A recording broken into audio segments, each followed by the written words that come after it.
Hello everyone, bonjour, guten tag. This is the second AJF Hangout on Western Europe, and we now go to the eastern part of Western Europe, to France, Germany, Switzerland and Austria. So let's see who we have with us. If we could start with you, Stella Bierrenbach. Hello. Hi, bonjour. And where are you at the moment? I'm in Paris. Good. In the capital. Wonderful. Yes. And Nadja, guten Tag. Hi. My name is Nadja Soloviev, and I'm currently in Munich, where I live. Wonderful. And if we can now go to Monica, Gaspar. Hello, everybody. I'm speaking from Zurich. And finally, in Austria, Veresa Eybl. Hi, I'm in Vienna, where I live too. Okay, so it's wonderful to have you all here. So let's hear a little about the contemporary jewelry scene in your country. It'll be good to know what you think is characteristic of the scene, what some of the issues are, and where it's going. So things have been, a lot's been happening in Paris, France. Stella. Yeah, actually still happening. We're in the kind of the end of this event called Parcours Bijoux. So it's the second time we organized it. It's the association, which I'm a member of, this association called D'un bijou à l'autre. And yeah, we organized the first edition on 2013 and 14. But I mean, we started the organization, and afterwards there was another kind of a syndicate of crafts that were taking over the organization. This time around, this is us organizing everything.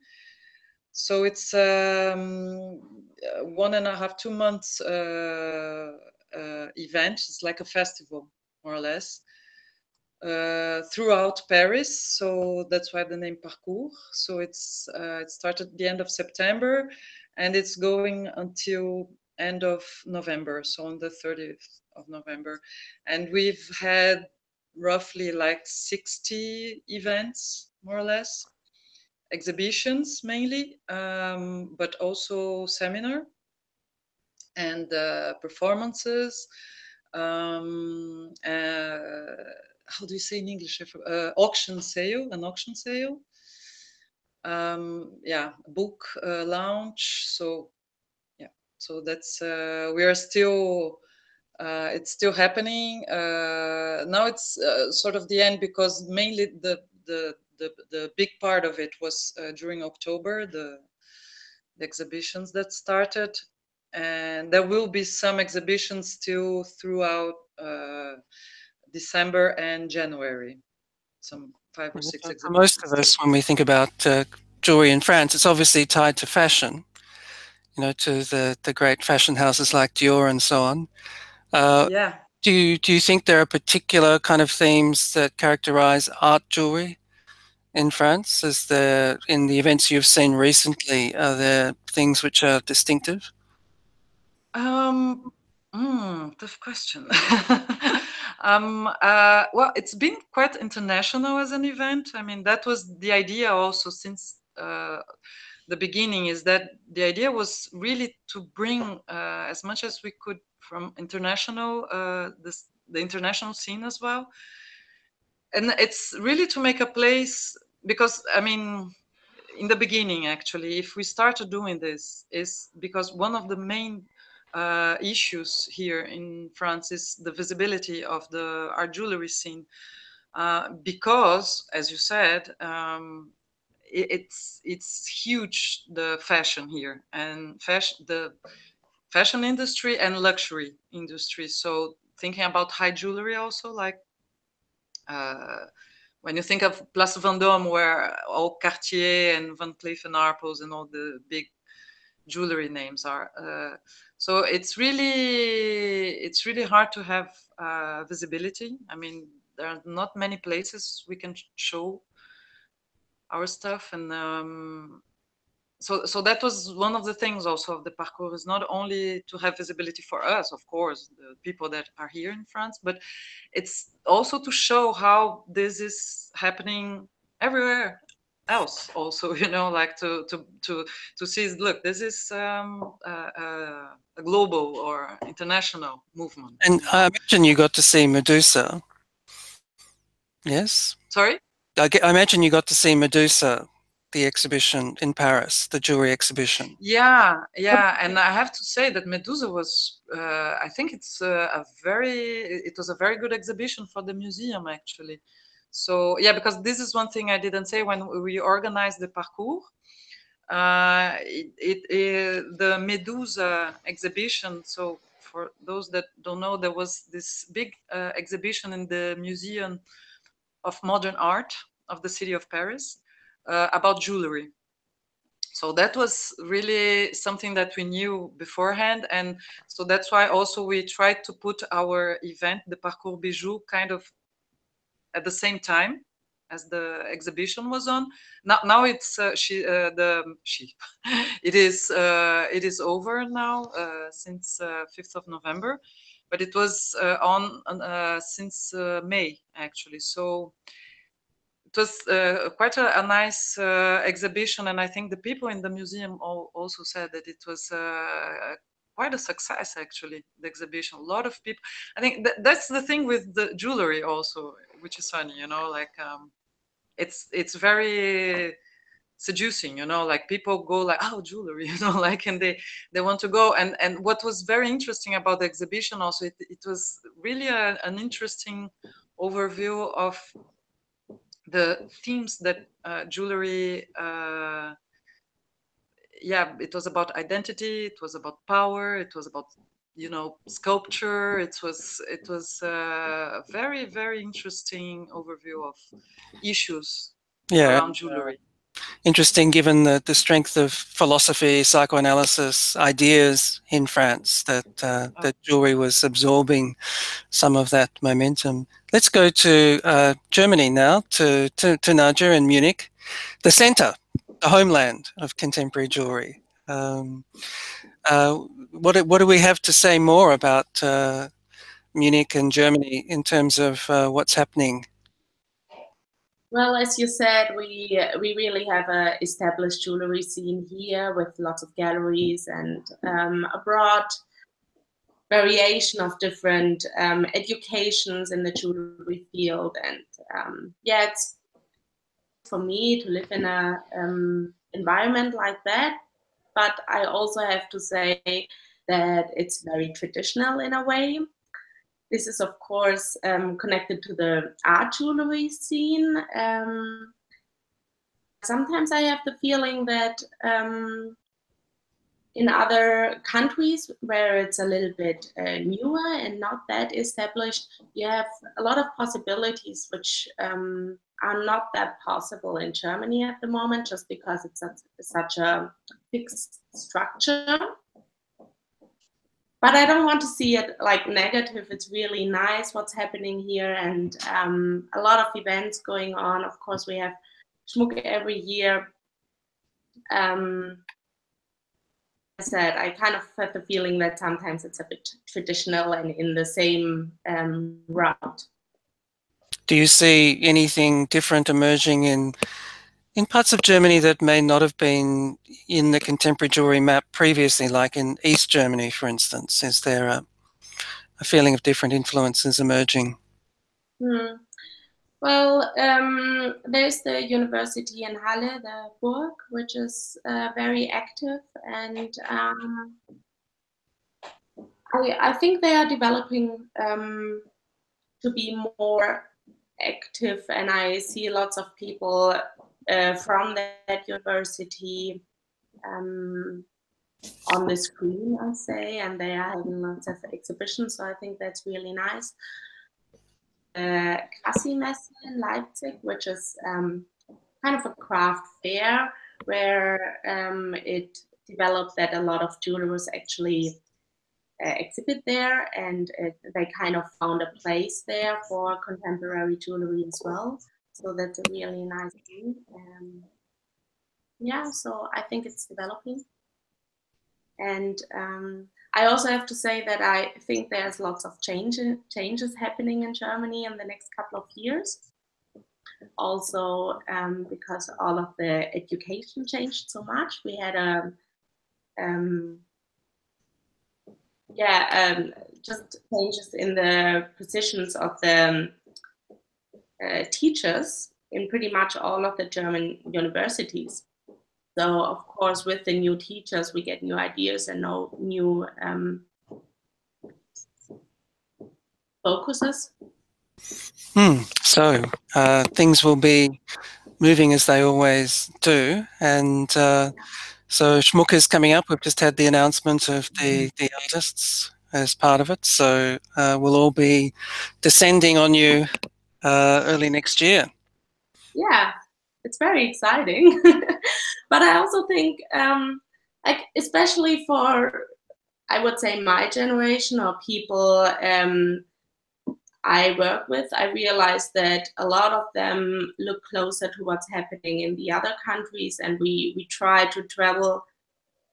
Artists are traveling a lot to the new jewelry events popping up all over the world. I'm thinking of like Radiant Pavilion and also Parcours in France. We already talked about that, and it's really, it seems to me that it's getting a little bit more international and not that focused about like what's happening in Munich anymore. Right. Well, that's interesting to hear. Well, on that note, let's listen to what the neighbours have to say. Firstly, in Switzerland, Monica, do you have any thoughts about the Swiss scene? We don't necessarily hear a lot of what's happening in Switzerland. Mm-hmm. I think there is something particular about the scene in Switzerland, which is that it's a scene that is not attached at all to its territory. So it's a kind of a blind spot in Europe. So you have a lot of influential and kind of interesting Swiss artists working in jewelry, and instrumental or really decisive in shaping the contemporary jewelry scene, as it was Otto Künzli as a Swiss jeweler leading the academy in Munich, or Johanna Damm and later Andi Gut in Pforzheim, or Christoph Zellweger. He was one of the first to run a course on master level in jewelry in Sheffield. And you have Hans Stoffert at the Royal College. So you have a lot of Swiss jewelry artists. Sophia Nagard in Strasbourg, sorry. Thank you.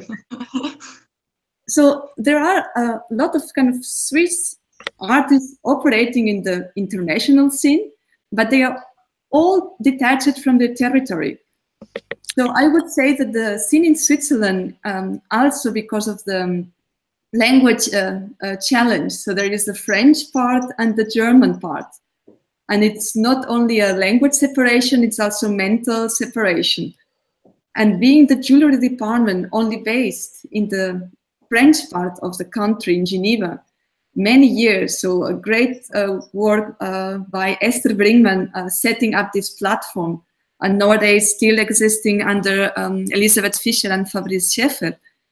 It means that in such a small country, you have a lot of fragmentary actors. You have some educational platforms in the French part. You have some galleries in the German part, like Friends of Carlotta in Zurich, or Galerie Zoo in Solothurn. You have Galerie Vice Versa in Lausanne, who is really, with the work of Ilona and Christian, bringing a lot of international authors, but it's everything very fragmentary.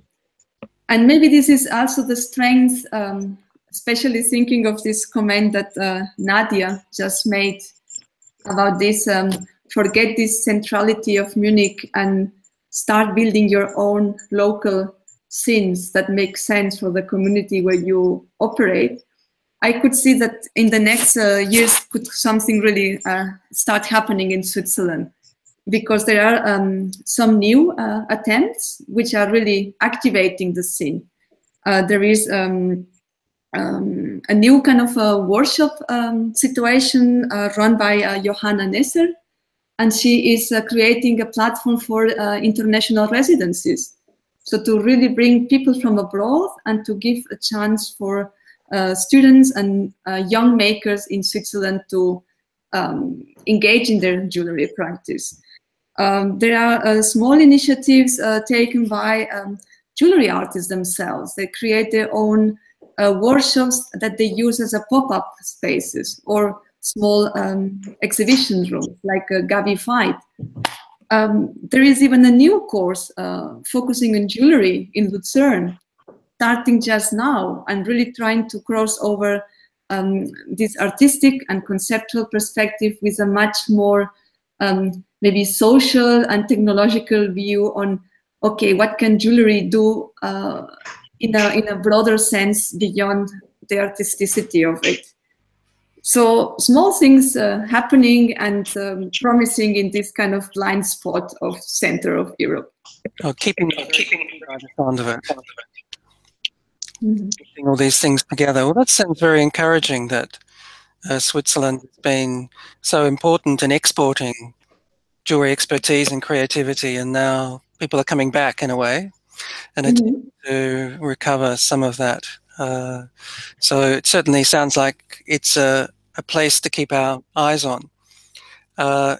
If we can just go next door to Austria, which we might think of as being so very close to Germany and working very closely with Germany.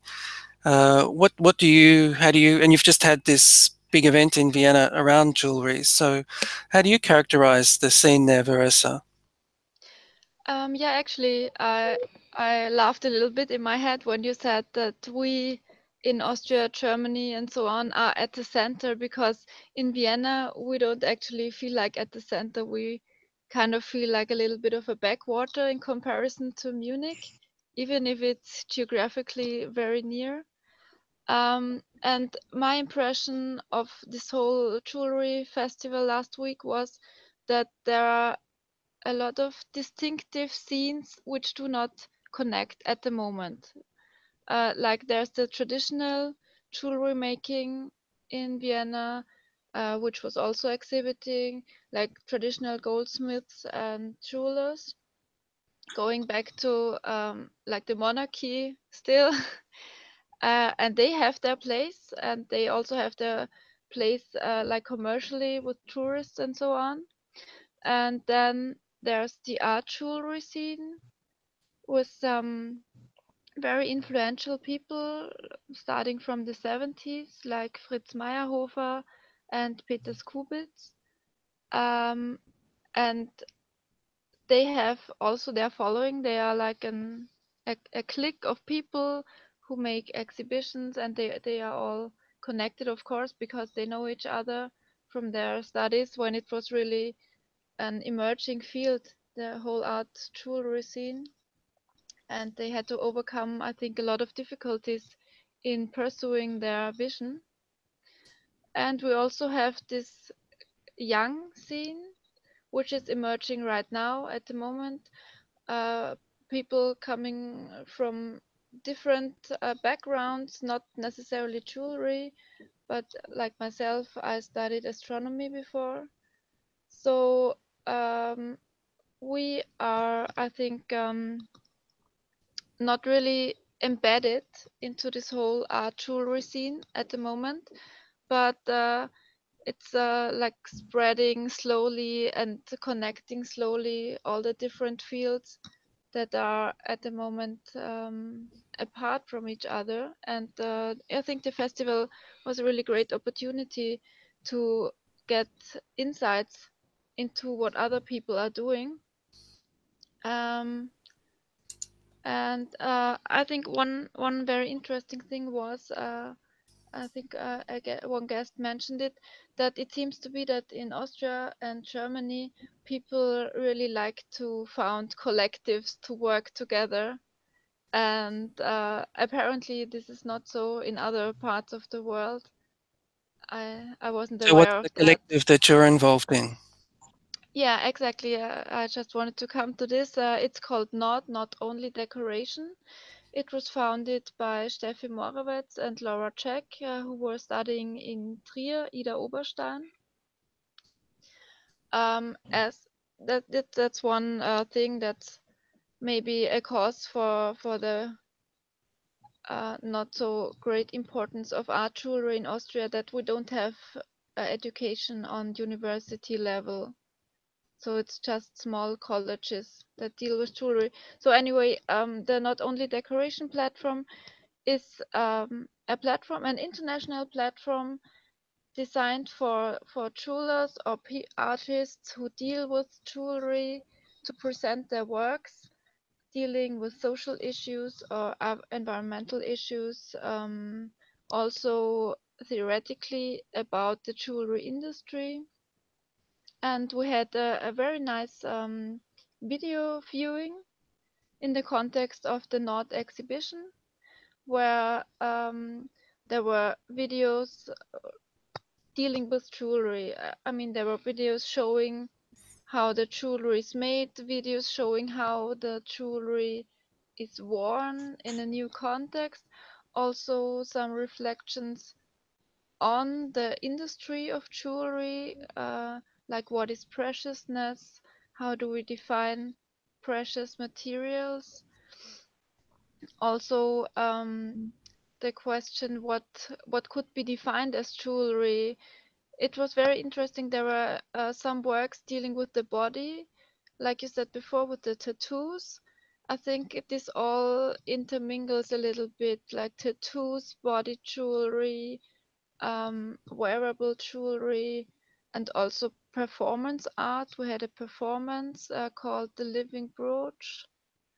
And I Can found you this describe? very I saw the interesting. living brooch on Instagram. Yeah, I was curious. I great. wasn't sure what was happening. What was happening in that? The performance was by Pia Gros, but it was performed by a colleague of hers, and she wore a suit, a brooch suit with like big needles on the back. And she was walking through the exhibition and the people, and she was touching them.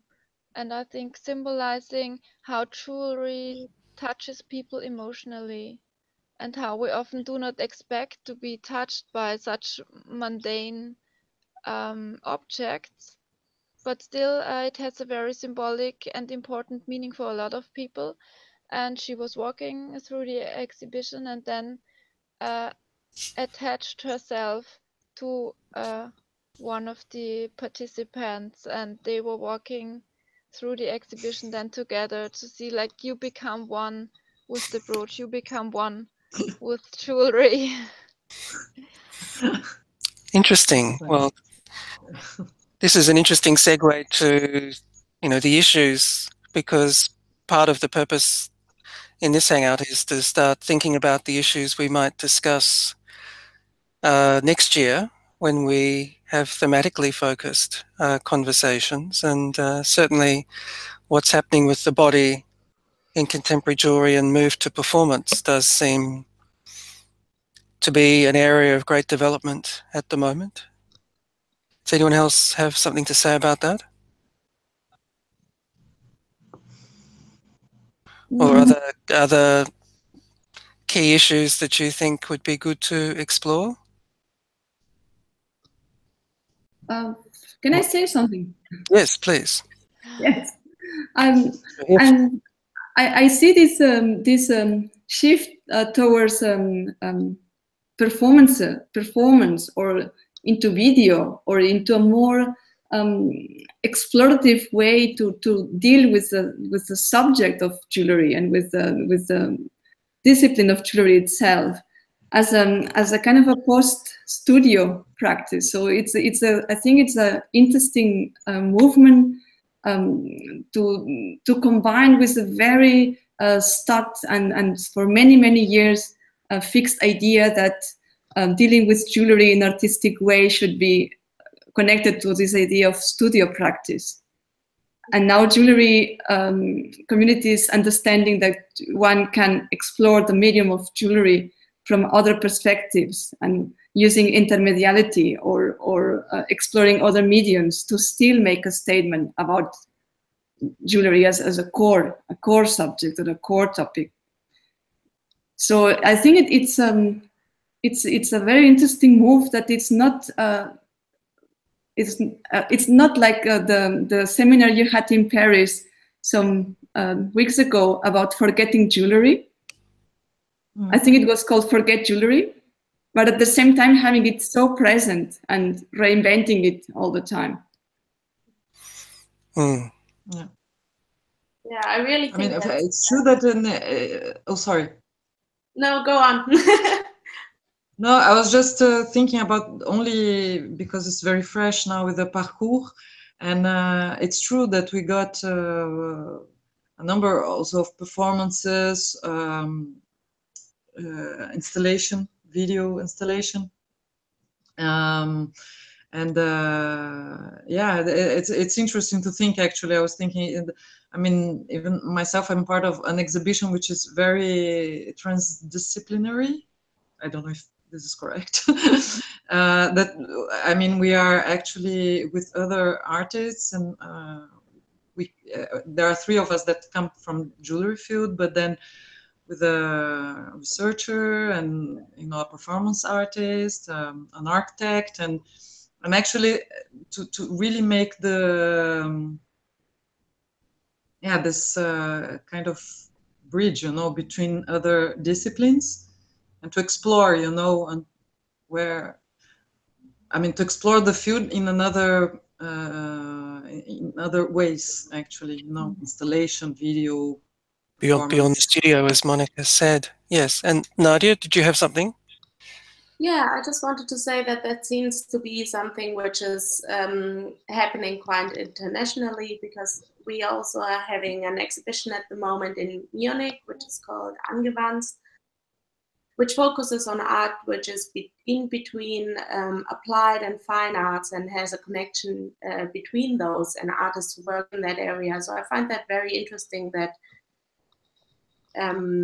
jewelry artists explore in different fields as well, but also that other artists from other fields seem to have a connection to jewelry and work with the topic as well. So I think it's very interesting and nice. It also opens up the scene a little bit to broader publicity and more people, I think. So I think, Monica, one of the interesting questions is whether this is following a path that is occurring in other disciplines like visual arts as well, the post-studio movement. Well, the post-studio, well, I think it's something since the 70s probably, but its discipline has its own speed and its own questions, core questions, and it may be appropriate to have a post-studio practice in a certain time, and for another discipline it may be right in another moment. So I would say that in this case, jewelry is fully participating in this debates across the disciplines, not less and not more than others. So part of the interesting question is to define what this moment is, to get an idea of what the questions and how it's connecting with transformations occurring more broadly in society. Whether there is a more of a focus around the body generally in other disciplines. I think it would be, this maybe is something we can explore further next year. Yeah, I would be curious about what you, Veresa, would have to say, because for me you are an example of this post-disciplinary moment. So you come from physics or astrophysics, and you cross over to jewelry, and you are able to pose very different questions and connect them back to the jewelry discipline. So wouldn't you, that would be a question also maybe for the other members of the discussion. Does it have something with the changes of education?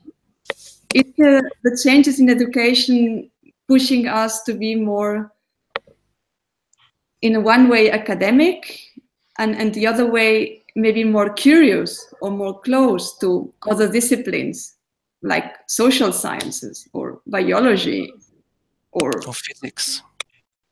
Yeah. Yeah. How is it in your countries? Veresa? I think that's really true. And I thought about this a lot in the. Veresa, could you hold your microphone closer? Sorry. Okay. Is that better? Mm-hmm. Okay. Yeah.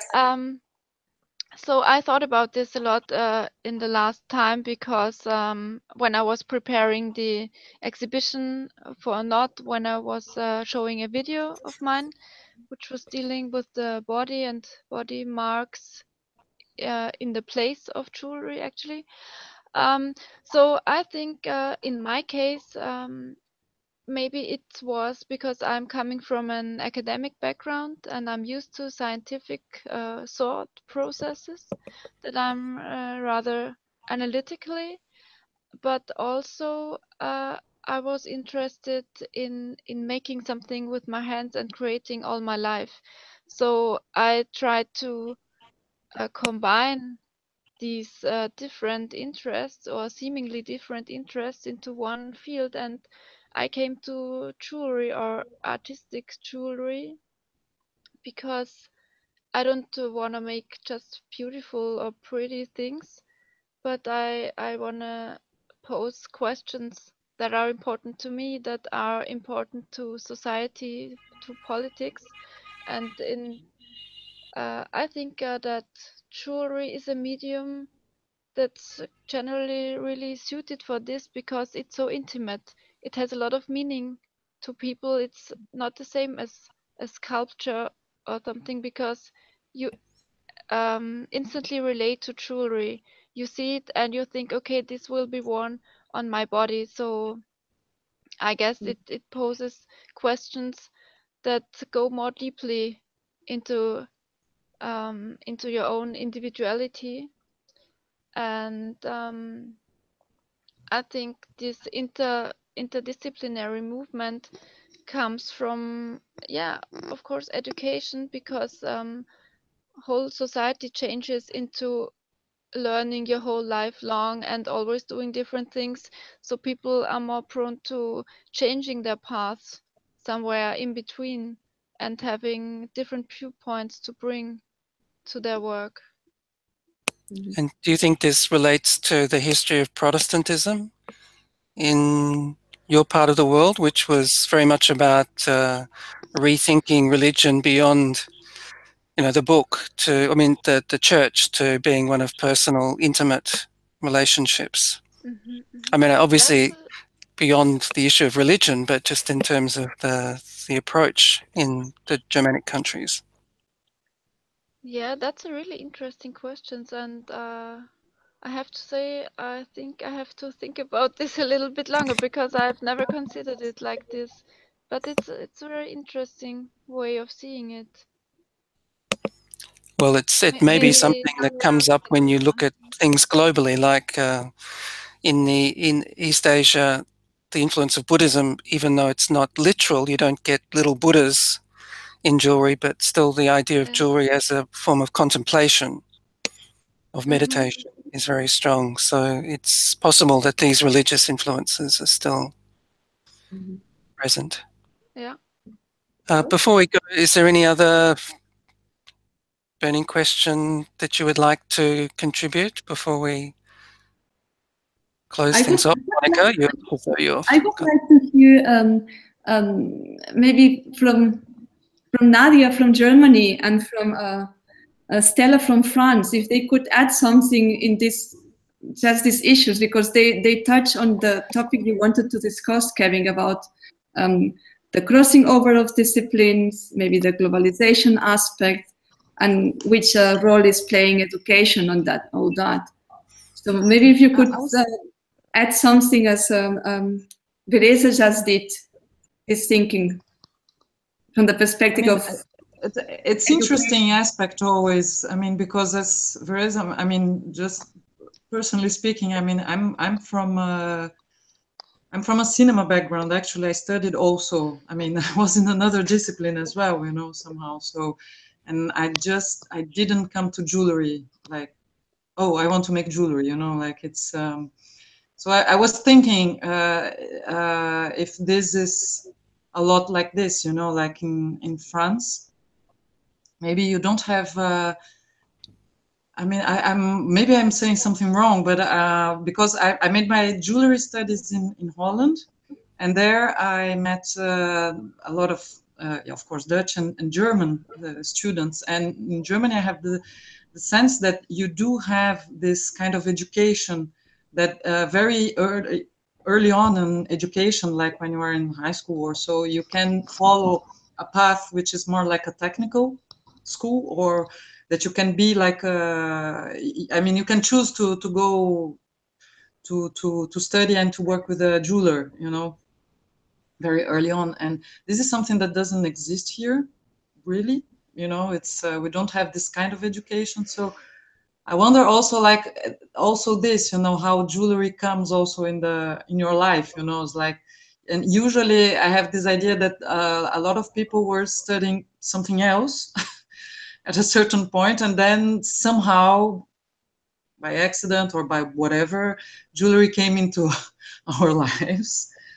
And not only jewelry, but then art jewelry, you know, which is something else again, you know, like it's because also, and then again, talking about France, you know, it's a lot about, you know, people are very, with art jewelry, it's still very touchy, you know, like, because it's, people want to have this, the image that they can put it on, they can wear it, you know, like it's very fashion directed, or luxury, as I said, but now something that is very, yeah, kind of easy somehow, as people say, like, oh, I mean, this is the typical thing, you know, oh, you can't wear this, you know, I mean, this.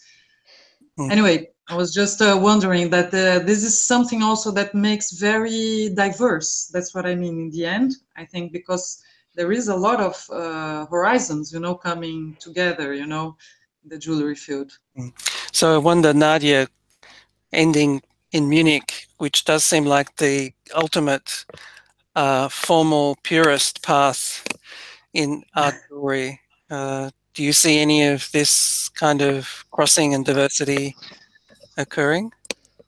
Yeah, actually, I think so, because when I went from high school to a traditional craft education in jewelry, which was a little bit connected with design as well, and then to the Academy of Fine Arts in Nuremberg, and like to work more with contemporary jewelry. And then I already knew the direction I wanted to go to. My experience in my education is that a lot of people they start with the craft, and then they develop into a more open view of what jewelry is or what it could be. And when I look to that university now, more and more people who don't necessarily have this jewelry background anymore start with the art education and shift towards jewelry, but they are not necessarily depend on this craft education before of that happening. Right, I see. So kind of opens up formal as well. engagement. Well, we've gone quite over time now. I think this has been a particularly productive hangout for not just hearing about the established scenes in the contemporary jewelry world, but also some of the key areas of development. So next we will head a little further east to Eastern Europe to see what's engaging there. But meanwhile, I'd just like to say very much merci and vielen Dank to Stella, Monica, Nadja, and Veresa. Thanks to you. Merci à vous. Thank you.